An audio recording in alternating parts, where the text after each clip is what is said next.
Beaucoup de personnes qui souffrent de problèmes de sommeil ne voient malheureusement pas leurs symptômes ou leurs problèmes de sommeil s'améliorer ou s'améliorent juste de façon temporaire suite à la prise de médicaments. Pourquoi? Parce que beaucoup de problèmes de sommeil ne sont que la conséquence d'un problème d'anxiété. Et donc, si on ne règle pas le problème d'anxiété, on ne peut pas régler le problème de sommeil ou les difficultés de sommeil parce que ce sont des conséquences de l'anxiété.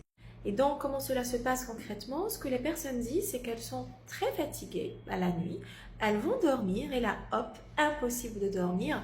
La personne commence à ruminer, à ressasser ce qui s'est passé pendant la journée, à imaginer ce qui va se passer demain, ce qu'elle pourrait dire, ce qu'elle pourrait faire. Elle va imaginer le pire, tous les scénarios possibles et imaginables, etc.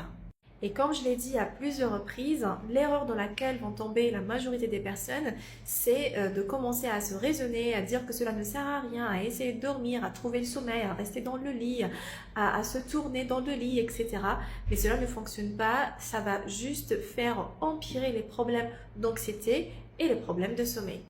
Le problème, ce ne sont pas les pensées anxiogènes chez ces personnes-là, mais leur vrai problème, c'est leur système nerveux qui est en alerte continue, qui voit le danger et la menace partout. Et donc, pour gérer et régler et baisser le niveau d'anxiété, il faut pouvoir et savoir parler le langage de votre système nerveux qui est en alerte. Et comme j'ai remarqué que ce problème revient souvent, et en consultation, et dans les commentaires, et dans les questions que je reçois, j'ai décidé de préparer tout un document dans lequel j'aide les gens à gérer leur anxiété. Donc si vous êtes intéressé par cette question, n'hésite pas à me mettre anxiété en commentaire.